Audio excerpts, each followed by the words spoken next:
두 사람이 키스하는 걸 봤다고요. 어떻게 아버지와 딸이 이럴 수 있어요? 영애 씨 진정해요. 치매 때문에 헛것을 본 거예요. 치매 때문에 헛것을 본 게 아니야. 내가 똑똑히 봤어. 지금 둘이 소파에서 껴안고 키스하는 걸 확실히 봤다고.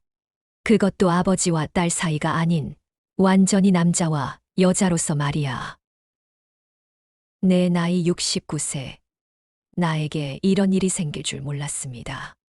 억울하게 이혼 당한 후 15년 동안 차갑게 식어 있던 내 마음이 다시 두근두근 뛰기 시작했거든요. 정말 오랜만에 느끼는 설렘이었어요. 이 나이에 이런 마음이 든다는 게 신기하면서도 부끄러웠죠. 하지만 이 모든 게 한낱 허상이었다는 걸 알게 됐을 때 저는 정말 죽어버리고 싶었습니다. 어떻게 사람이 살면서 이런 일을 겪을 수 있을까요? 지금도 믿어지지 않아요. 저는 윤영애이고 올해 69입니다. 서울 강서구 작은 아파트에서 15년째 혼자 살고 있어요. 지금부터 제가 겪은 황당한 이야기를 차근차근 들려드리려고 합니다. 우선 이야기 시작 전에 구독과 좋아요, 알림 설정을 해두시면 앞으로 더 많은 이야기를 함께 나눌 수 있을 거예요. 좋은 의견과 여러분의 경험도 댓글로 함께 나눠주시면 정말 감사하겠습니다. 저는 26세 결혼해서 28년 동안 남편과 함께 살았어요. 결혼 초부터 아이를 갖고 싶어 했는데 아무리 노력해도 아이가 생기지 않았어요. 병원도 다녀보고 여러 방법을 시도해봤지만 소용없었죠. 처음에는 남편도 괜찮다, 우리 둘이 잘 살자고 했어요. 하지만 시간이 지날수록 분위기가 달라졌어요. 시댁에서는 은근히 저를 탓했고 남편도 점점 저에게 소홀해지고 집에도 늦게 들어오기 시작했어요. 그러다가 54세 되던 해 남편이 다른 여자를 만나고 있다는 걸 알게 됐어요. 거기다 그 여자가 임신까지 한 상태였죠. 그때 정말 하늘이 무너지는 줄 알았어요. 28년 동안 함께 살았는데 결국 이렇게 허무하게 모든 게 끝나버린 거예요. 이혼 과정은 생각보다 담담하게 진행됐어요. 남편은 그간의 정을 생각했는지 아님 조금이라도 저에게 미안했는지 재산 분할도 섭섭치 않게 해줬어요. 강서구에 있는 이 아파트와 적금 몇 개, 그리고 30년 직장 생활로 적지만 매달 받는 연금으로 혼자 살기에는 충분했거든요. 이혼하고 처음 몇 년은 정말 힘들었어요. 28년 동안 누군가와 함께 살다가 갑자기 혼자가 되니까 모든 게 어색하고 겁이 났죠. 아침에 일어나서 여보, 커피 드실래요? 하고 말을 걸었다가 아무도 없다는 걸 깨닫고 허탈해하기도 했고요. 그래도 시간이 지나면서 나름대로 적응했어요. 매일 아침 7시에 일어나서 라디오를 틀어놓고 혼자 아침을 준비하는 것도, 저녁에 혼자 TV를 보면서 밥을 먹는 것도 이제는 자연스러워졌어요. 하지만 가장 절 힘들게 했던 건 혼자라는 거였어요. 주변 사람들은 다들 자식 자랑, 손자 손녀 이야기를 하는데 저는 할 말이 없었거든요. 그래도 다행히 언니가 가깝게 살고 있어서 위안이 됐어요. 그리고 언니 딸인 조카 수진이를 어릴 때부터 자식처럼 생각하며 언니랑 함께 키웠어요. 언니 부부는 맞벌이를 해서 제가 자주 돌봐줬거든요. 수진이도 저를 잘 따랐고요. 수진이가 대학에 갈 때는 등록금도 제가 보탰어요. 제가 아이가 없으니까 그 애한테 해주고 싶었거든요. 다행히 수진이가 공부를 잘해서 좋은 대학에 들어갔고 지금은 신문사에서 기자로 일하고 있어요. 사회부 기자라서 여러 사건들을 취재하더라고요. 가끔 전화할 때마다 이모, 잘 지내세요? 혹시 이상한 사람들 조심하세요. 요즘 노인 대상 사기가 많거든요. 하고 걱정해 주니까 정말 든든해요. 제가 낳은 딸이라도 이렇게 챙겨줄까 싶을 정도로요. 요즘 제 일상은 꽤 규칙적이에요. 매일 아침 7시에 일어나서 간단한 체조를 하고 라디오를 틀어놓고 아침을 준비해요. 뉴스도 듣고 음악도 들으면서 하루를 시작하죠. 일주일에 3번은 문화센터에서 하는 요가 수업에 나가요. 거기서 만난 분들과 친해져서 수업 끝나고 커피도 마시고 수다도 떨어요. 목요일마다는 도서관에서 하는 독서 모임에 참여해요. 한 달에 한 권씩 책을 정해서 읽고 서로 이야기를 나누는 모임이에요. 그런데 그 자리에서 다른 분들은 우리 남편이 또 그래. 애들이 언제 오나. 손자가 말을 안 들어. 가족 이야기를 많이 하지만 저는 그냥 듣기만 해요. 끼어들 말이 없거든요. 거기다 저녁 시간이 되면 다들 그럼 이제 집에 가서 저녁 준비해야겠어요. 하면서 모두 집으로 서둘러 돌아가지만 전 아무도 없는 집으로 혼자 돌아가는 길이 조금 적적하긴 해요. 하지만 그것도 제 삶의 일부니까 담담히 받아들이고 있죠. 처음에는 소외감을 많이 느꼈는데 이제는 그냥 그러려니 해요. 주변 사람들은 저보고 영애야, 무자식이 상팔자야, 남편 없으니까 얼마나 편하니, 네가 제일 부럽다, 이런 말을 해요. 저도 맞아, 세상 편해 하면서 웃어넘기죠. 실제로 혼자 사는 게 편한 면도 많아요. 누구 눈치 볼 필요도 없고 제가 하고 싶은 대로 할 수 있으니까요. 가끔 홀로 있는 집에 돌아가기 싫을 때는 저는 주로 마트에 가요. 혼자 카트를 밀고 다니면서 사람 구경도 하고 필요한 것들을 삽니다. 어느 날은 계산할 때 감사합니다.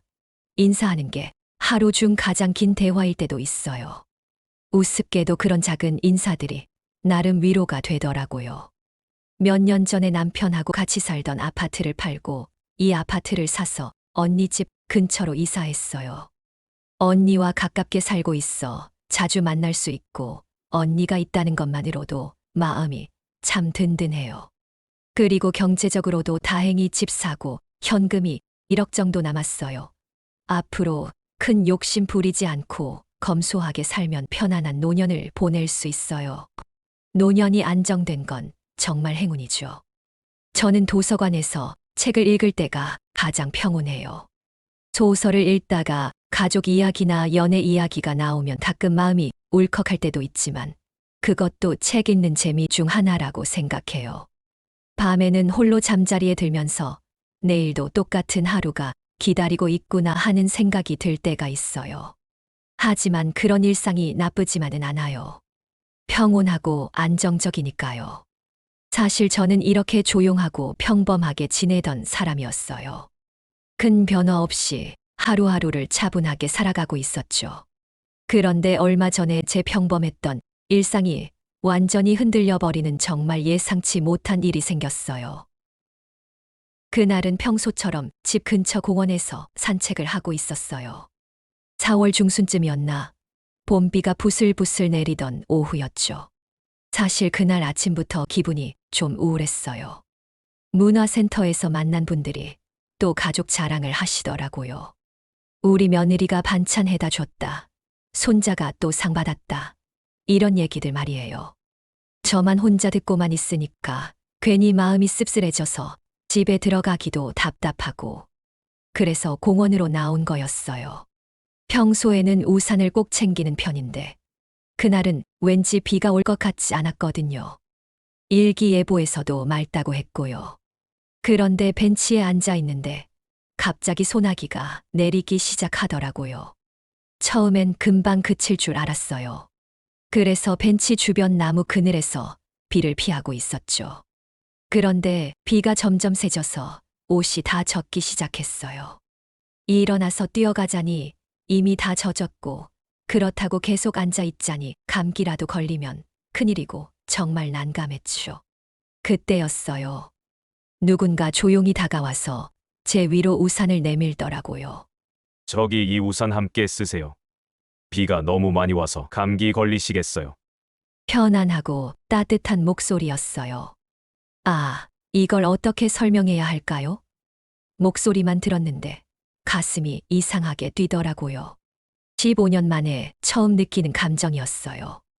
60대 후반쯤 되어 보이는 남자분이었는데 정말 인상이 좋으셨어요. 나중에 알고 보니 70세라고 하시더군요. 회색 가디건에 단정한 바지, 은색태 안경을 쓰고 계셨죠. 뭔가 교양 있어 보이는 분이었어요. 아이고, 감사해요. 갑자기 비가 와도 너무 많이 오네요. 그분이 자연스럽게 우산을 제 쪽으로 기울여 주시는데 그 순간 정말 오랜만에 누군가의 배려를 받는다는 느낌에 가슴이 따뜻해졌어요. 하지만 동시에 언제 봤다고 이렇게 마음이 설레는지 혼자서 당황스럽기도 했어요. 저는 박영진이에요. 저기 보이는 3단지에 살고 있어요. 아, 네. 저는 윤영애라고 해요. 전 저 밑에 5단지 살고 있어요. 영진 씨 목소리가 참 듣기 좋았어요. 차분하면서도 따뜻한 느낌이었거든요. 그런데 뭔가 외로운 기운도 느껴졌어요. 아마도 저처럼 혼자일 것 같다는 생각이 들었죠. 혹시 많이 젖으셨나요? 집에 가서 옷 갈아입으셔야 할 텐데. 아니에요. 괜찮아요. 이 정도는 뭐, 그래도 감기 걸리시면 안 되니까 조심하세요. 요즘 일교차가 커서 노인분들이 감기에 많이 걸리시더라고요. 노인이라고 하니까 괜히 기분이 묘했어요. 저도 이제 노인이 맞긴 한데, 이분 입에서 그 말을 들으니까 내가 그렇게 늙어 보이나 하고 왠지 모르게 서운해지더라고요. 영진 씨도 이 공원에 자주 오세요? 네, 거의 매일 와요. 은퇴하고 나서는 할 일이 없어서 이렇게 돌아다녀요. 예전에는 중학교에서 국어를 가르쳤거든요. 선생님이셨다니까 왠지 더 신뢰가 갔어요. 말씀하시는 것도 차분하고 예의 바르게 느껴졌죠. 그런데 할 일이 없어서라는 말에서 뭔가 쓸쓸함이 느껴졌어요. 아, 선생님이셨구나. 그럼 책도 많이 읽으시겠네요. 네, 그래도 요즘은 예전만 못해요. 나이가 드니까 집중력이 떨어져서요. 영애 씨는 뭘 하며 지내세요? 저는 그냥 이렇게 산책하고 가끔 문화센터 프로그램 들으러 가고 그래요. 그렇게 우리는 작은 우산 아래서 나란히 서서 이야기를 나눴어요. 어깨가 살짝 닿을 정도로 가까이 서서요. 정말 어색했지만 동시에 묘하게 편안했어요. 언제 이런 기분을 느껴봤나 싶을 정도로요. 비가 조금 약해지자 영진 씨가 말했어요. 이제 괜찮을 것 같네요. 집까지 바래다 드릴까요? 아니에요. 괜찮아요. 가까우니까 조금만 걸어가면 돼요. 그리고 이미 다 젖었는데요, 뭘. 그럼 조심히 들어가세요. 그리고 혹시 몸이 안 좋으시면 병원 꼭 가보시고요. 마지막까지 저를 걱정해 주시는 모습에 마음이 또 한 번 흔들렸어요. 정말 오랜만에 누군가의 챙김을 받으니 마음이 따뜻해져 왔죠.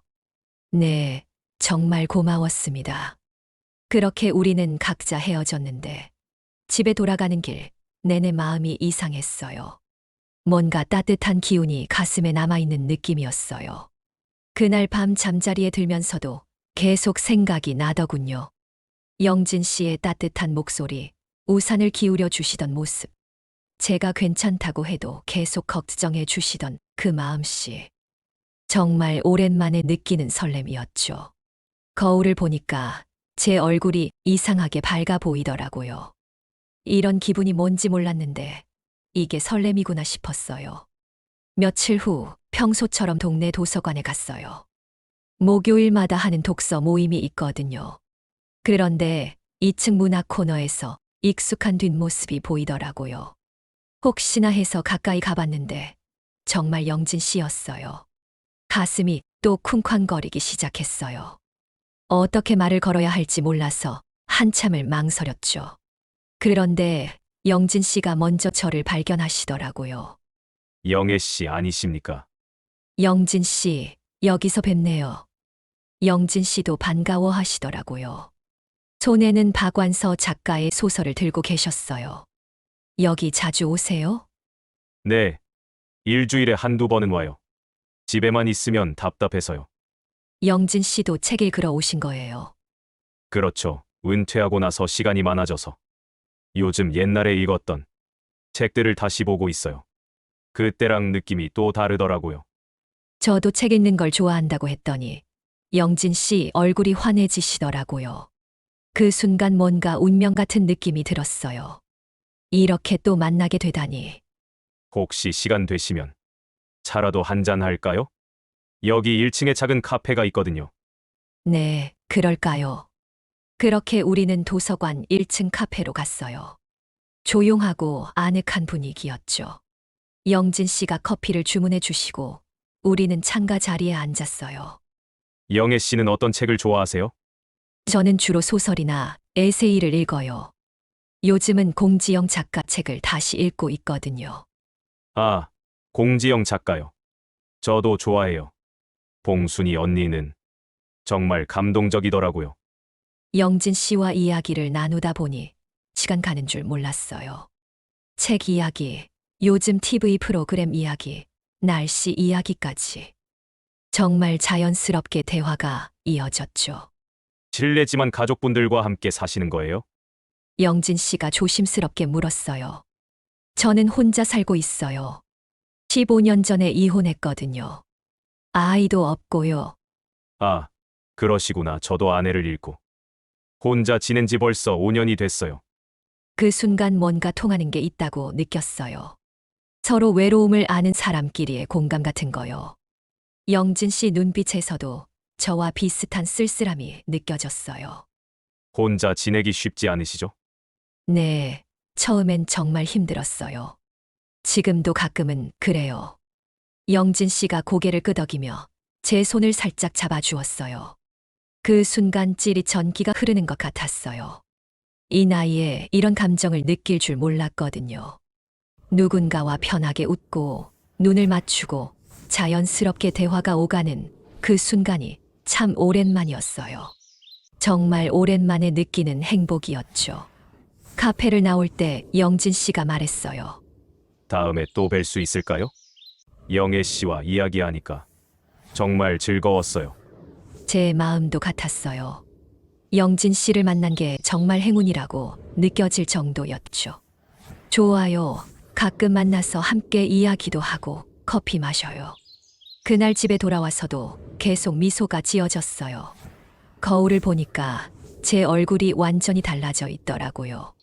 뭔가 생기가 돌고 눈빛도 살아있고 이런 게 설렘의 힘인가 싶었어요. 언니한테 빨리 알려주고 싶어서 전화를 걸었어요. 언니는 제가 이혼하고 나서 줄곧 혼자 사는 게 안타까워 항상 걱정해 주었거든요. 언니, 나 오늘 정말 좋은 분을 만났어. 어머, 영애야, 정말이야? 너 목소리까지 완전히 달라졌네. 소개팅한 거야? 산책하다 우연히 만난 분인데 외모도 멋진 신사시고 나한테 정말 다정하게 대해줘. 전화기 너머로 언니가 한숨을 쉬는 소리가 들렸어요. 영애야, 그 긴 세월을 혼자 견뎌내느라 얼마나 힘들었니? 언니가 다 알아. 이제라도 좋은 분 만나서 서로 마음 기대고 살 수 있다면 얼마나 다행이야. 언니 목소리에 눈물이 섞여 있는 게 느껴졌어요. 15년 동안 제가 혼자 살면서 얼마나 외로워했는지 언니가 제일 잘 알고 있었거든요.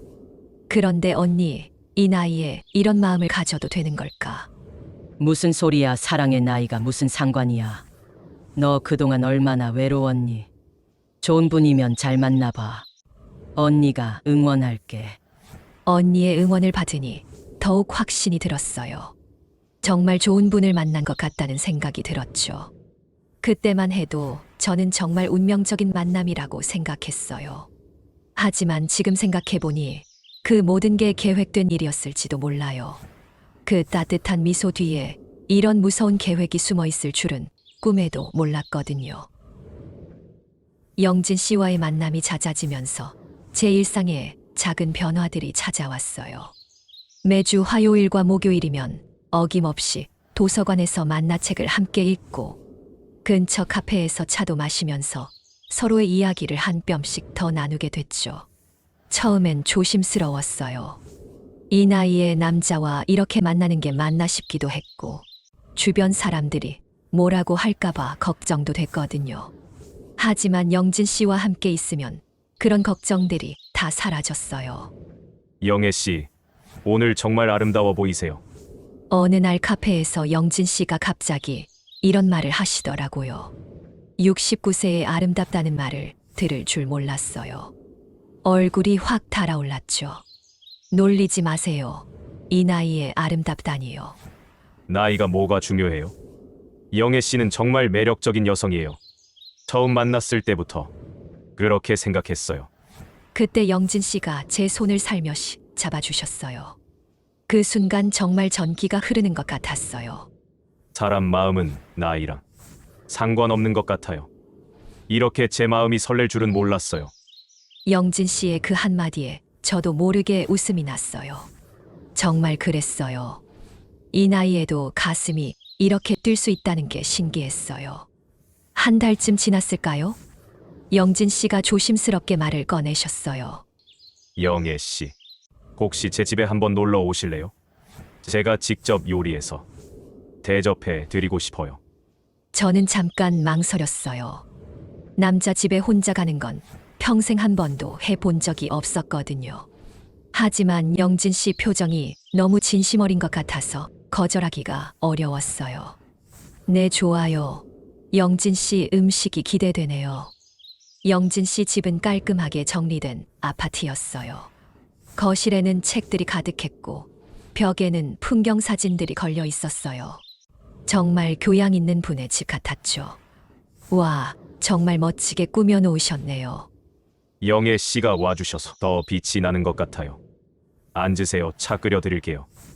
영진 씨가 부엌에서 차를 우리는 모습을 보니까 정말 다정해 보였어요. 이런 남자와 함께 있으면 얼마나 든든할까 하는 생각이 들었죠. 저녁을 함께 먹고 나서 영진 씨가 조심스럽게 말했어요. 영애 씨, 오늘 너무 늦었는데 혹시 여기서 주무시고 가시면 어때요? 손님 용방이 따로 있거든요. 제 가슴이 쿵쾅거리기 시작했어요. 남자 집에서 하룻밤을 보낸다는 게 어떤 의미인지 모를 리 없었거든요. 하지만 이상하게 두렵지 않았어요. 글쎄요, 그래도 될까요? 당연하죠. 자고 가세요. 그날 밤 난 못 이기는 척하며 자고 가기로 했습니다. 아마도 내 마음이 그렇게 하고 싶었는지도 모르겠어요. 잠자리에 들기 전 영진 씨가 제 방문을 살짝 두드렸어요. 영애 씨, 불편한 건 없으세요? 네, 괜찮아요. 그런데 영진 씨가 들어오셔서는 제 옆에 조심스럽게 앉더니 영애 씨, 저 솔직히 말씀드릴게요. 영애 씨를 처음 만났을 때부터 마음이 많이 끌렸어요. 제 얼굴이 확 달아올랐어요. 이런 고백을 들을 줄은 상상도 하지 않았거든요. 저도 제가 이런 감정을 느낄 줄 몰랐어요. 아내가 떠난 후로 죽었던 마음이 영애 씨를 만나고 나서 다시 살아나는 기분이에요. 영진 씨가 제 손을 두 손으로 감싸 주셨어요. 그 따뜻함이 온몸으로 전해졌어요. 저도 같은 마음이에요. 그 순간 영진 씨가 조심스럽게 제 어깨에 손을 올리시더니 천천히 저를 안아주셨어요. 정말 오랜만에 느끼는 남자의 품이었죠. 든든하고 따뜻했어요. 영애 씨, 같은 마음이라니 정말 고마워요. 그날 밤 저에게는 정말 잊을 수 없는 밤이었어요. 15년 동안 잊고 살았던 여자로서의 저를 다시 발견하는 날이었어요. 영진 씨는 정말 다정하고 조심스럽게 제가 편안해할 수 있도록 천천히 배려해 주셨어요. 영애 씨, 정말 행복해요. 이렇게 완벽한 영애 씨를 만날 수 있었다니 정말 행운이에요. 영진 씨가 제 머리카락을 쓰다듬으며 속삭일 때 저는 정말 여자로 다시 태어난 기분이었어요. 거기에 제가 이런 뜨거운 감정을 느낄 수 있다는 게 신기했어요. 그 따뜻한 품에 안겨서 잠들 때 세상에서 제일 행복한 사람이 된 기분이었어요. 영진 씨의 규칙적인 숨소리를 들으며 잠이 들었는데 정말 오랜만에 편안한 잠이었어요. 아침에 눈을 떴을 때 옆에서 자고 있는 영진 씨 모습을 보니 꿈만 같았어요. 햇살이 들어오는 창가에서 평화롭게 자고 있는 모습이 정말 멋있었어요. 잘 잤어요? 영진 씨가 깨어나서 미소를 지어 보이시더라고요. 그 미소가 너무 따뜻해서 저도 모르게 웃음이 났어요. 네, 정말 오랜만에 푹 잤어요. 다행이에요. 아침 드실래요? 제가 만들어 드릴게요. 영진 씨가 부엌에서 아침을 준비하는 모습을 보니까 정말 든든했어요. 영진 씨와 함께 있으면 모든 걱정이 사라질 것 같았거든요. 그 후로 영진 씨와 저는 거의 매일 만났어요. 영진 씨가 제 집에 오시기도 하고 제가 영진 씨 집에 가기도 하면서 평생 정말 달콤한 시간들을 보냈습니다. 밤에는 우린 정말 잘 맞았어요. 영진 씨는 항상 저를 먼저 생각해 주셨고 제가 원하는 것을 알아서 이끌어 주셨어요. 간혹 제가 부끄러워하면 괜찮아요. 우리 사이에 뭐가 부끄러워요. 하면서 다독여 주셨죠. 영애 씨와 함께 있으면 정말 완벽해요. 이런 행복이 있는 줄 몰랐어요. 영진 씨가 제 등을 쓰다듬으며 말할 때면 정말 여자로서 완전히 만족하는 기분이었어요. 이런 행복이 있는지도 모르고 살았던 나에게 이런 감정들이 다시 살아나는 게 행복하고 감사했어요. 저도요. 정말 꿈만 같아요. 그런 밤들을 보내고 나면 아침에 거울을 볼 때마다 제 얼굴이 환해져 있었어요. 주변 사람들도 영애 씨, 요즘 정말 좋아 보여요. 하고 말할 정도였죠. 한 달쯤 지났을 때 영진 씨가 말했어요. 영애 씨, 우리 이제 함께 살면 어떨까요? 함께 살자고요? 너무 이르지 않을까요? 어차피 매일 만나 함께 있는데 이렇게 따로 살 이유가 있나 싶어요.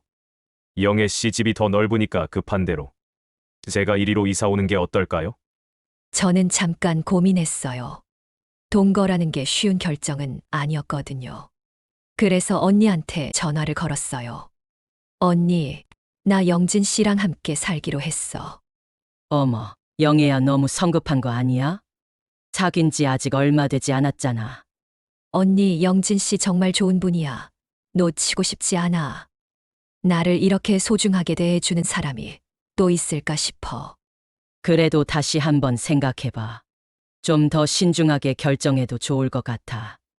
우리 충분히 생각하고 결정한 거니까 걱정 마, 언니. 그래, 너 그동안 많이 외로웠는데. 좋은 분이라니. 언니가 정말 좋다. 행복하게 잘 살아봐. 언니의 격려를 받고 나니 한결 마음이 편해졌어요. 며칠 후 영진 씨가 우리 집으로 이사를 들어왔어요. 정말 꿈만 같았죠. 70을 바라보는 이 나이에 새로운 사랑을 시작하게 될 줄은 정말 몰랐거든요. 함께 살기 시작하면서 우린 정말 행복했어요. 아침에 일어나면 영진 씨가 커피를 끓여주시고 저는 간단한 아침을 준비했어요. 함께 신문을 보고 산책도 하고 저녁에는 TV를 보면서 수다를 떨었죠. 영애 씨, 이렇게 함께 사니 정말 좋네요. 혼자 살 때는 몰랐는데 누군가와 함께 한다는 게 이렇게 따뜻한 일인 줄 몰랐어요. 저도 그래요. 매일매일이 새로워요. 영진 씨는 정말 완벽한 남자였어요. 집안일도 척척 해주시고 제가 힘들어하면 영애 씨는 쉬세요. 제가 할게요. 하면서 다 알아서 해주셨어요. 근데 영애 씨는 너무 사람을 잘 믿어서 걱정돼요. 세상에는 나쁜 사람들도 많거든요. 그래요? 전 아직 그렇게 나쁜 사람들은 만나보지 못했는데 운이 좋은 거겠죠. 네, 특히 우리 나이가 되면 더 조심해야 해요. 복잡한 일들은 제가 알아서 처리할 테니까 영애 씨는 걱정하지 마세요. 그런 영진 씨의 배려가 너무 고마웠고 정말 든든하고 의지가 되었어요. 그리고 부끄럽지만 밤마다 우린 정말 달콤했어요. 그런 밤들을 보내고 나면 영진 씨에 대한 신뢰가 더욱 깊어졌어요. 이 사람이라면 뭐든지 맡겨도 될 것 같다는 믿음이 두터워졌죠. 영애 씨, 혹시 은행 업무 같은 것도 제가 대신 처리해 드릴까요? 요즘 은행 가기도 복잡하고 저는 그런 일에 익숙하거든요. 정말요. 그럼 고마워요. 그리고 혹시 모를 일에 대비해서 서류 정리도 해둬야 할 것 같아요. 우리 나이가 되면 미리미리 준비해 놓는 게 좋거든요. 그런가요? 전 생각도 못했는데 신경 써줘서 고마워요. 당연하죠. 제가 다 알아서 해드릴게요. 영애 씨는 그냥 편하게 나만 믿고 있어요. 영진 씨가 이렇게 모든 걸 챙겨주니까 정말 편했어요. 복잡한 건 다 맡기고 저는 그냥 행복하게 지내기만 하면 되는 거였죠. 영애 씨, 통장이며 도장 같은 것들 어디에 보관하세요? 서랍장 위쪽에 있어요. 왜요? 안전하게 보관해야 할 것 같아서요. 요즘 도둑들이 그런 걸 많이 노린다고 하더라고요. 그래요? 그럼 영진 씨가 안전한 곳에 보관해 주세요. 제가 잘 관리해 드릴게요. 그렇게 저는 영진 씨에게 모든 걸 맡기게 됐어요. 영진 씨에게 맡기면 모든 것이 안심이 됐거든요. 영애 씨, 이제 좀 더 확실하게 우리 관계를 정리하면 어떨까요? 확실하게요. 네, 혼인신고 같은 거 말이에요. 우리 나이에는 법적으로도 보장받는 게 좋잖아요. 우리 나이에 혼인신고가 꼭 필요할까요? 당연하죠. 우리가 나이가 있는데. 혹시라도 무슨 일이 생기면 법적으로 가족이어야 서로 지켜줄 수 있죠. 영진 씨의 말이 맞는 것 같았어요. 이렇게 사랑하는 사이라면 당연히 그래야 하는 것 같았어요. 네, 그렇게 해요. 그때 저는 좋았어요. 이 완벽한 남자와 진짜 가족이 될 수 있다니 새삼 행복하고 설렜어요. 누군가와 편하게 웃고 눈을 맞추고 모든 걸 의지할 수 있는 그런 관계. 저는 평생 가질 수 없다고 생각했는데 이렇게 영진 씨와 인연의 끈이 연결된 것이 정말 감사했어요. 하지만 그 안정감이 얼마나 위험한 것인지 저는 그때 상상도 못하고 행복한 단꿈에 폭 빠져 있었습니다. 함께 혼인신고를 마치고 돌아오는 길, 정말 세상에서 제일 행복한 사람이 된 기분이었어요. 69세 이 늦은 나이에 이런 일이 생길 줄 몰랐거든요. 저는 영진 씨 손을 꼭 잡고 걸으면서 이제 정말 가족이 생겼구나 하는 생각에 가슴이 벅찼어요. 영애 씨, 정말 고마워요. 나와 새로운 시작을 함께 해줘서요. 저야말로 고마워요. 영진 씨 덕분에 다시 살아가는 기분이에요. 집에 돌아와서 혼인신고증을 벽에 걸어두고 한참을 바라봤어요. 윤영애, 박영진이라고 적힌 그 서류가 정말 꿈만 같았죠. 그렇게 우리는 행복한 신혼을 즐기고 있었어요. 그런데 한 달쯤 지났을 때 영진 씨 표정이 뭔가 어두워 보이더라고요. 평소와 달리 말수도 적고 뭔가 고민이 있어 보였어요. 영진 씨, 무슨 걱정 있어요? 아니에요, 그냥. 뭔가 있으면 말씀해 주세요. 우리 이제 부부잖아요. 영진 씨가 한참을 망설이시더니 조심스럽게 말을 꺼내셨어요. 영애 씨, 사실 제게 딸이 있어요. 그 순간 제 가슴이 철렁했어요. 딸이 있다고요? 네, 처음부터 말하지 못해서 정말 미안해요. 딸이 있다고 하면 영애 씨가 저를 부담스러워 하실까봐 걱정됐거든요. 영진 씨 목소리에 진심 어린 미안함이 섞여 있었어요. 그런 모습을 보니까 화가 나기보다는 안쓰러웠어요. 왜 그런 걱정을 하셨어요? 가족이 있다는 건 좋은 일이잖아요. 사실 딸이 최근에 이혼을 했어요. 남편한테 버림받고 갈 곳이 없어서. 제가 아버지 노릇도 제대로 못 해줘서 미안하고. 이혼이라는 말에 제 마음이 아팠어요. 저도 그 아픔을 아니까요. 어머, 그럼 얼마나 힘들까요? 혹시 지금 어디서 지내고 있어요? 친구 집에서 임시로 지내고 있다는데 오래 있을 수는 없다고 해서 많이 걱정되네요. 그럼 우리 집에서 함께 살면 어떨까요? 제가 그렇게 말하자 영진 씨가 깜짝 놀라더라고요. 영애 씨, 괜찮을까요? 부담 주고 싶지 않아요. 괜찮아요. 저도 자식이 없어서 외로웠는데 딸이 있으면 좋을 것 같아요. 당신 딸이면 내 딸이기도 하잖아요. 저도 같은 이혼 경험도 있고 서로 의지하면서 살 수 있을 것 같아요. 이런 결정을 해줘서 정말 고마워요. 딸한테 연락해 볼게요. 며칠 후 영진 씨 딸 미영이가 집에 왔어요. 38세라고 했는데 생각보다 나이가 들어 보였어요. 안녕하세요. 저는 미영이에요. 불러주셔서 정말 감사해요. 어머, 미영 씨. 반가워요. 많이 힘들었죠. 네, 정말 힘들었어요. 남편이 갑자기 이혼하자고 해서 아무것도 못 가지고 나왔거든요. 미영이 이야기를 들으니까 정말 안쓰러웠어요. 저와 비슷한 경험을 한 것 같아 마음이 많이 아팠죠. 고생 많았어요. 이제 우리가 가족이니까 함께 힘내봐요. 고마워요, 어머니. 미영이가 저를 어머니라고 부르는데 뭔가 어색하면서도 좋았어요. 이런 기분이 자식을 둔 기분인가 싶더군요. 그렇게 미영이가 우리 집에서 함께 살기 시작하면서 처음 한 달 정도는 정말 좋았어요. 미영이는 집안일도 잘 도와주고 함께 쇼핑도 하고 저한테도 잘해줬거든요. 그런 미영이를 보면서 정말 딸을 얻은 기분이었어요. 그런데 가끔 이상한 느낌이 들 때가 있었어요. 미영이가 나이에 비해 너무 성숙하다는 느낌이었죠.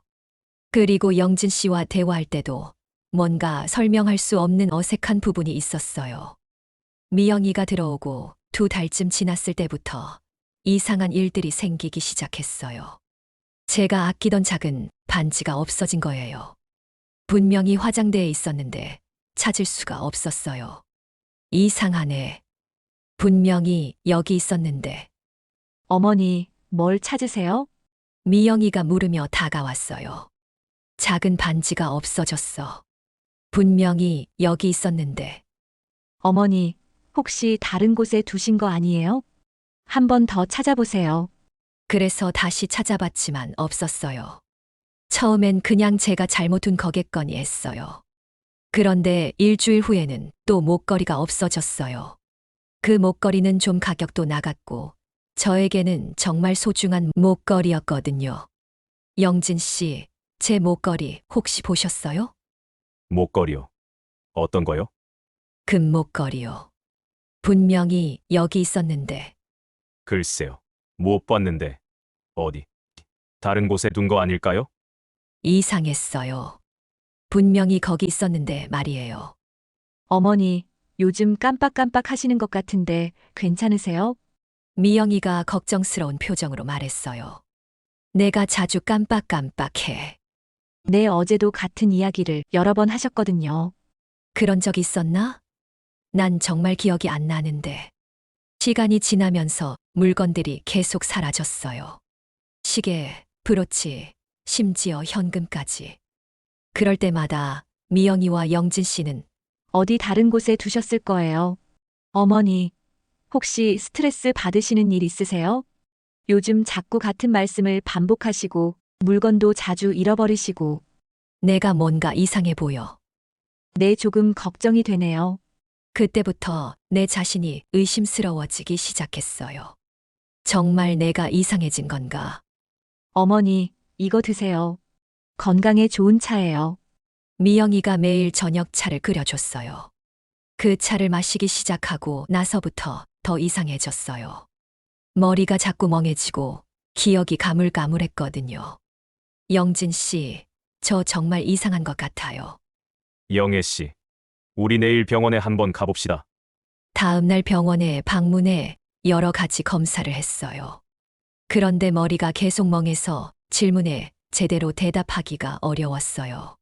기억력 저하가 있으시네요. 치매 초기일 가능성이 있습니다. 정밀 검사를 더 받아보시죠. 치매라고? 내가 치매에 걸렸다고?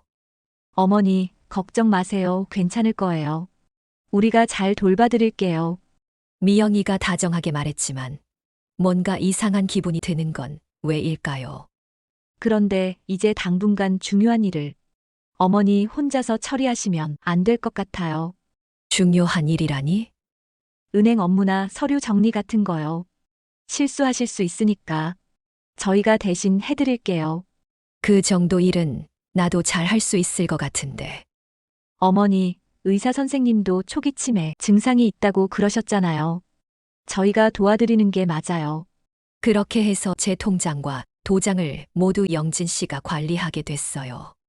뭔가 이상했지만 치매에 걸렸다니 어쩔 수 없다고 생각했어요.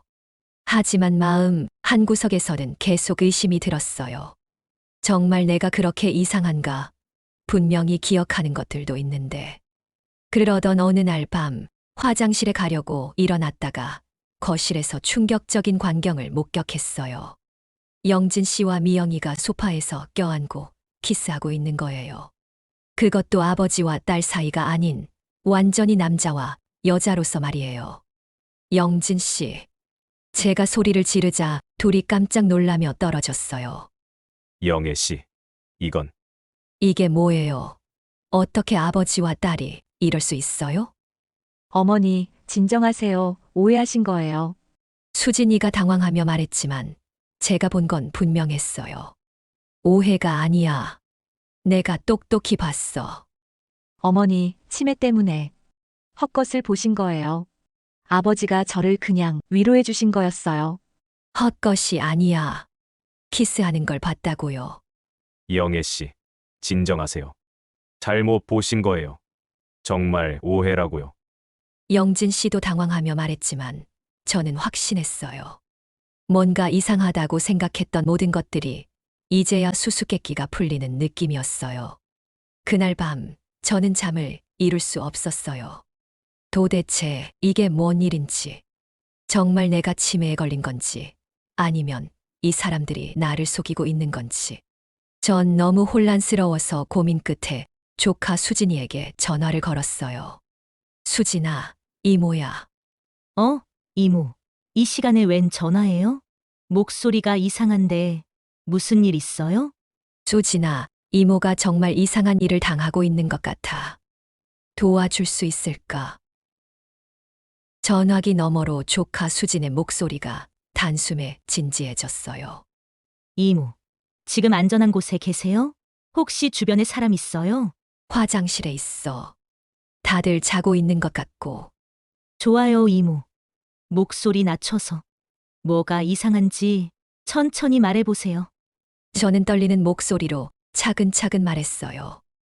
물건들이 사라진 것, 치매 진단을 받은 것, 그리고 오늘 밤 목격한 충격적인 장면까지. 이모. 잠깐만요. 그 두 사람이 키스하는 걸 봤다고요? 응. 분명히 봤어. 아버지와 딸 사이가 절대 아니었어. 전화기 너머로 수진이 뭔가 적는 소리가 들렸어요. 이모. 중요한 거 몇 가지만 물어볼게요. 그 약 언제부터 드셨어요? 한 달 전쯤부터인가. 미영이가 건강에 좋다고 해서. 그 약 먹고 나서 머리가 멍해지기 시작했죠? 응, 맞아. 이모. 절대 그 약 더 드시면 안 돼요. 그리고 내일 아침에 제가 갈게요. 그때까지 평소처럼 행동하세요. 절대 눈치 주면 안 돼요. 알겠어. 그리고 이모. 혹시 통장이나 중요한 서류들 어디 있는지 알아요? 영진 씨가 안전하게 보관한다고 다 가져갔어. 알겠어요, 이모. 조금만 참으세요. 내일 아침 일찍 갈게요. 그때 자세히 얘기해요. 저는 그날 밤 잠을 거의 못 잤어요. 조카 수진이 말을 들으니 정말 뭔가 이상하다는 확신이 들었거든요. 다음 날 아침 8시 수진이가 왔어요. 이모. 안녕하세요. 그동안 잘 지내셨어요? 수진아, 이렇게 일찍 웬일이야? 영진 씨가 미영이와 거실로 나오면서 말했어요. 안녕하세요. 아침 운동 나왔다가 이모 생각이 나서요. 날씨가 정말 좋은데 저랑 산책하실래요? 수진이가 자연스럽게 인사를 했지만 저는 수진이 눈빛이 예사롭지 않다는 걸 느꼈어요. 기자 특유의 촉이 서 있다는 느낌이랄까. 그래, 좋지. 수진이를 따라 밖에 나오자마자 수진이 제 팔을 가볍게 잡았어요. 이모. 일단 차 안에서 얘기해요. 수진이 차 안에서 노트북을 꺼내더니 화면을 보여줬어요. 이모. 어젯밤에 말씀해 주신 내용으로 조사를 좀 해봤어요. 뭘 조사했는데. 우선 박영진이라는 이름부터요. 이상하게 정보가 거의 없었어요. 주민등록상 주소도 계속 바뀌고 직업 기록도 일정하지 않고 화면에는 여러 개의 검색 결과가 떠 있었어요. 그 미영이라는 사람도 마찬가지예요. 38세 치고는 너무 성숙해 보이지 않았어요? 그러고 보니 좀 그랬어. 제가 기자로 일하면서 노인 대상 사기 사건을 여러 번 취재했는데 패턴이 비슷해요. 수진이가 다른 화면을 보여줬어요. 신문 기사들이었어요. 보세요. 황혼 재혼 사기, 치매 조작 재산 탈취. 이런 사건들이 요즘 정말 많아요. 기사를 읽어보니 제 상황과 너무 비슷했어요. 갑자기 소름이 쫙 돋았어요. 혹시 최근에 건강검진 받으셨어요? 응, 받았는데 나보고 치매 초기라고 했어. 어느 병원에서요? 미영이가 추천해준 병원이었어. 수진이 표정이 더 심각해졌어요. 제가 그 병원도 한번 알아볼게요. 그리고 이모께 부탁드릴 게 있어요. 뭔데? 증거가 있어야 그들을 잡아 넣을 수가 있어요. 좀 위험하긴 한데 하실 수 있겠어요? 이모가 힘들다면 다른 방법을 찾아볼게요. 순간 무섭고 긴장이 되긴 했지만 나를 속인 그들이 괘씸해서 이렇게 당할 수만은 없다는 생각이 들었어요. 아냐, 내가 할 수 있어. 그들은 쉽게 믿은 건 내 실수니 내가 해결해야지. 어떻게 하면 될까? 수진이가 작은 상자를 꺼냈어요. 이거 작은 녹음기예요. 단추만 하니까 옷에 달고 다니시면 돼요. 이런 걸 써도 되는 거야? 이모, 저 사람들이 이모에게 사기를 치고 있다면 꼼짝 못할 증거를 잡아야 해요. 이건 정당방위예요. 이모 제가 밖에서 계속 주시하고 있으니까 너무 걱정은 마세요. 무슨 일이 생기면 제가 바로 경찰과 들어갈 거니까요. 그리고 절대 그 약 드시면 안 돼요. 물에 버리거나 화장실에 버리세요. 설마 정말 나에게 약까지 먹인 걸까? 아마도요. 제가 성분 분석해서 확인해 볼게요. 두려웠지만 저는 집에 돌아가서 최대한 평소처럼 행동했어요. 저녁 무렵 미영이가 또 차를 가져왔어요. 어머니, 약 드세요. 고마워. 저는 받아서 마시는 척하고 화장실에 가서 버렸어요. 그리고 녹음기를 켰죠. 밤 10시쯤 거실에서 둘이 대화하는 소리가 들렸어요. 저는 조심스럽게 방문을 살짝 열고 들었어요. 요즘 할머니가 좀 이상해. 약도 제대로 안 먹는 것 같고. 괜찮아, 치매 진단도 받았으니까. 누가 뭐라고 하겠어. 그런데 어제 조카가 온 게 신경 쓰이네. 기자라며 응, 좀 조심해야겠어. 혹시 모르니까. 언제까지 이러고 있을 거야? 빨리 정리하자. 조금만 더 통장 정리하고 진명에 바꾸는 것만 남았어. 제 심장이 쿵쾅거렸어요. 정말 이 사람들이 제 재산을 노리고 있었다니. 다음 날 아침 수진이에게 바로 전화했어요. 수진아, 어젯밤에 그들의 대화도 듣고 녹음도 했어. 정말요? 그들이 뭐라고 해요? 저는 들은 내용을 그대로 전했어요. 제가 어젯밤에 더 조사한 게 있어요. 뭔데? 박영진이 가짜 이름이에요. 진짜 이름은 전영철이고 노인 대상 사기 전과가 여러 번 있어요. 제 다리에 힘이 빠졌어요. 그리고 그 미영이라는 사람도 김연애라는 이름으로 전영철과 함께 사기를 저지른 공범이에요. 둘이 연인 관계라고 나와 있어요. 연인이라고?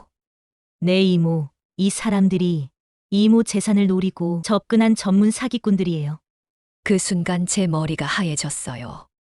그동안 제가 얼마나 바보같이 당했는지 이제야 깨달았죠.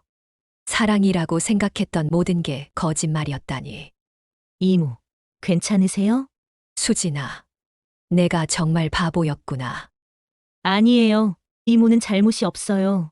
사기를 친 저 인간들이 나쁜 거예요. 수진이 목소리가 단호했어요. 이제 우리가 이 사람들을 잡을 거예요. 마지막으로 한 가지만 더 해주세요. 빠져나갈 수 없게 확실한 증거를 잡아야겠어요? 내가 뭘 하면 돼? 내일 이모가 은행에 가고 싶다고 하세요. 정기 검진 받으면서 보험 정리도 하고 싶다고 하면서. 그들이 내 말을 믿고 따라줄까? 아마도요, 이제 그들도 마지막 기회라고 생각하고 뭔가 행동에 옮길 거예요. 이 기회를 잘 이용해서 잡아넣어야죠. 너무 비열한 인간들이잖아요. 전 수진이 말에 큰 힘을 얻었어요. 정말 그래요. 제가 뭘 잘못했다고 이런 일을 당해야 하나요? 좋아, 해보자. 이모가 피해자예요. 망설일 이유가 없어요. 그날 밤, 저는 오랜만에 마음이 편했어요. 제가 치매에 걸린 게 아니라는 걸 알았으니까요. 그리고 이제 이 나쁜 사람들을 혼내줄 수 있다는 생각에 오히려 기대가 됐어요. 내 나이 69세에 이런 황당한 일을 당했지만 저는 포기하지 않을 거예요. 당당하게 맞서서 제 것을 되찾을 생각입니다. 다음 날 아침, 저는 용기를 내서 말했어요. 영진 씨, 오늘 은행에 좀 가려고 해요. 은행에요? 갑자기 왜요? 정기 검진도 받았으니까 보험 정리 좀 하려고요. 그리고 적금도 확인해 보고 싶고. 영진 씨와 미영이 눈빛이 반짝 빛나는 게 보였어요. 어머니, 제가 같이 가드릴게요. 혼자 가시면 복잡하실 수 있으니까요. 그래, 고마워. 어머니 일이니까. 아버지도 같이 가시죠. 세 명이 함께 은행으로 향했어요. 가는 길에 제 가슴이 쿵쾅거렸지만 수진이 말을 떠올리며 마음을 다잡았어요. 당당하게 하세요. 이모는 피해자예요. 은행에 도착해서 창구에 앉았는데 미영이가 계속 제 옆에서 뭔가 지시하려고 했어요.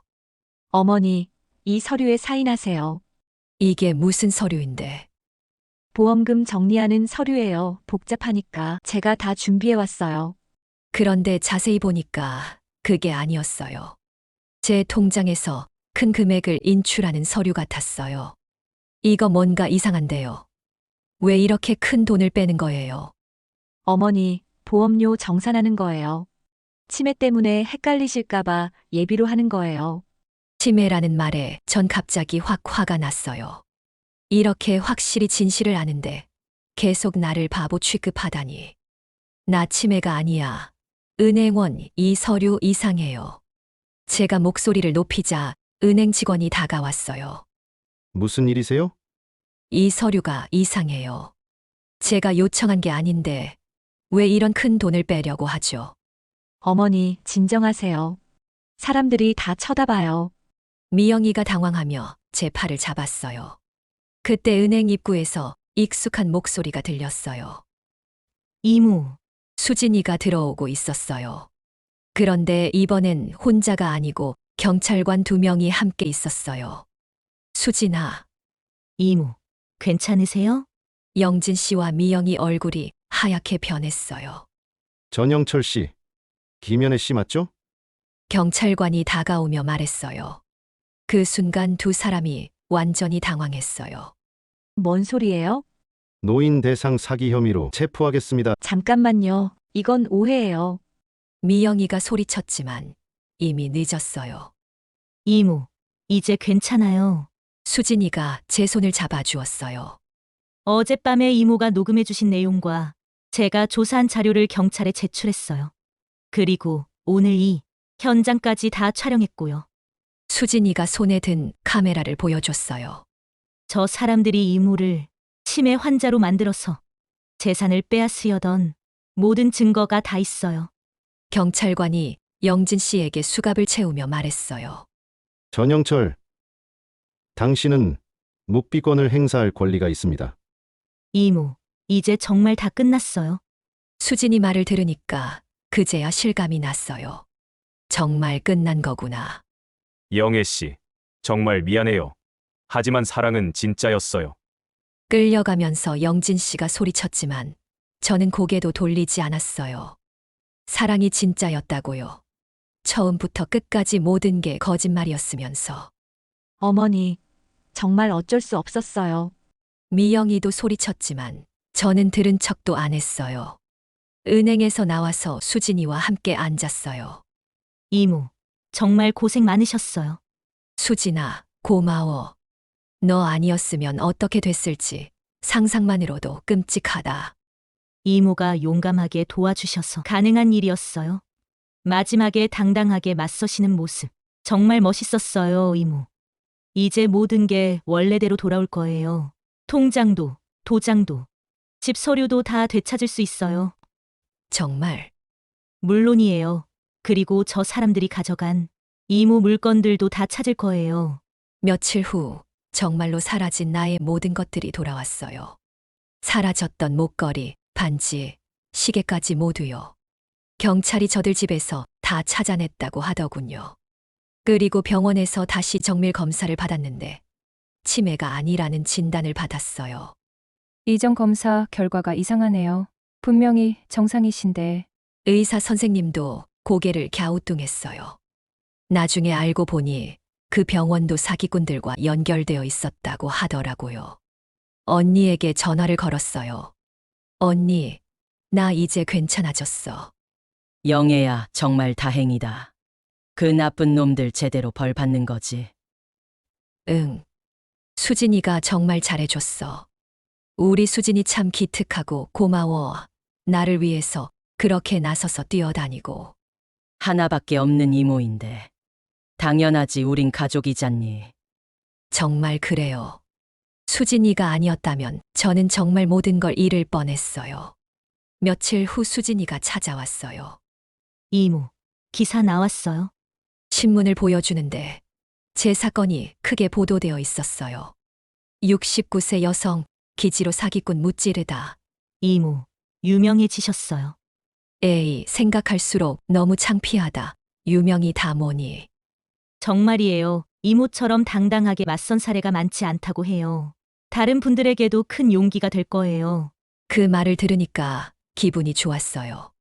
제가 당한 일이 다른 분들에게는 도움이 될 수 있다니. 이모, 앞으로는 정말 조심은 해야 하지만 이 일로 너무 위축되지는 마세요. 무슨 말이야? 이모가 사랑을 찾으려고 한 건 잘못이 아니에요. 다만 나쁜 사람들을 만난 거죠. 수진이 말이 맞아요. 내가 늦은 나이지만 진정한 사랑을 꿈꾼 게 잘못은 아니라고 생각해요. 외로워서 누군가에게 마음을 연 것도 자연스러운 일이고요. 이제 이모는 이 일로 더 지혜로워지셨으니까 다음번엔 정말 좋은 분을 만날 수 있을 거예요. 그럴까? 물론이에요. 이모는 아직 충분히 매력적이세요. 그날 밤 거울을 보니까 제 얼굴이 예전보다 훨씬 당당해 보였어요. 힘든 일을 겪었지만 제가 직접 해결했다는 자신감이 생긴 것 같았어요. 69세에 이런 일을 당했지만 저는 포기하지 않았어요. 당당하게 맞서서 제 것을 되찾았어요. 그리고 다른 분들에게도 용기를 줄 수 있었고요. 나이가 들어도 사랑을 꿈꿀 수 있어요. 다만 조금 더 지혜롭게, 조금 더 조심스럽게 하면 되는 거예요. 저는 다시 시작할 준비가 되어 있어요. 다음번에는 정말 진짜 사랑을 찾을 수 있을 것 같아요. 그 일이 있고 나서 벌써 6개월이 지났네요. 지금도 가끔 그때 일을 생각하면 가슴이 답답해져요. 하지만 예전처럼 자책하지는 않아요. 처음 며칠은 정말 힘들었어요. 거울을 보기도 싫었고 사람들을 마주치기도 부끄러웠어요. 69세에 이런 바보 같은 일을 당하다니 하는 생각에 밤잠을 설쳤거든요. 그런데 시간이 지나면서 깨달았어요. 제가 뭘 잘못했을까요? 15년 동안 혼자 살면서 외로웠던 것, 누군가와 따뜻한 대화를 나누고 싶었던 것, 이 나이에도 사랑받고 싶었던 마음. 이런 게 잘못된 건가요? 아니에요. 전혀 잘못된 게 아니에요. 저는 그냥 평범한 사람이었어요. 나이가 들어도 여전히 외로움을 느끼고 누군가의 따뜻한 말 한마디에 가슴이 뛰고 함께 웃을 사람이 그리운 평범한 사람 말이에요. 잘못한 건 그런 제 마음을 이용한 나쁜 사람들이에요. 요즘도 가끔 이런 생각을 해요. 내가 너무 성급했나? 좀 더 조심했어야 했나? 그런 생각이 들 때마다 스스로에게 말해요. 그래도 사랑하려고 했잖아. 그게 뭐가 잘못이야? 이제는 조금 알 것 같아요. 외로움 때문에 너무 빨리 마음을 주면 안 된다는 것. 하지만 그렇다고 해서 마음의 문을 완전히 닫아버릴 필요는 없다는 것도요. 저도 아직 완전히 회복된 건 아니에요. 가끔 밤에 혼자 있으면 여전히 외로워요. 그럴 때면 또 누군가 좋은 사람이 나타나면 어떡하지? 또 속을까 하는 걱정도 들어요. 하지만 예전과 다른 점이 있다면 이제는 제 자신을 더 아껴요. 외로워도 성급하게 판단하지 않으려고 노력해요. 혹시 저처럼 힘든 경험을 하신 분이 계시다면 말씀드리고 싶어요. 부끄러워하지 마세요. 여러분이 바보여서 그런 일을 당한 게 아니에요. 그냥 사랑하고 싶었던 거잖아요. 그리고 이런 일을 당했다고 해서 앞으로 평생 혼자 살아야 한다고 생각하지 마세요. 저도 가끔 이런 생각을 해요. 언젠가 정말 좋은 분을 만날 수도 있지 않을까. 물론 예전처럼 조급하지는 않아요. 만약 그런 분을 만난다면 좋고, 만나지 못해도 혼자서 충분히 행복할 수 있다는 걸 알았거든요. 나이가 들어도 우리에게는 여전히 사랑받을 권리가 있어요. 외로워할 권리도, 누군가를 그리워할 권리도 있고요. 다만 조금 더 천천히, 조금 더 신중하게 하면 되는 거예요. 지금도 저는 매일 아침 일어나서 오늘은 또 무슨 좋은 일이 있을까 하고 생각해요. 큰 기대는 안 하지만 작은 희망은 품고 살아가려고요. 여러분도 저처럼 혼자 지내시는 분들이 많으실 텐데 우리 너무 외롭다고 생각하지 말기로 해요. 비슷한 마음을 가진 사람들이 이렇게 많이 있잖아요. 작은 깨달음이 하나둘 모이면 어느새 인생이 술술 풀리는 놀라운 변화가 시작됩니다. 우리가 나눈 이야기가 여러분의 삶을 더 부드럽고 풍요롭게 만드는 작은 지혜가 되길 바랍니다.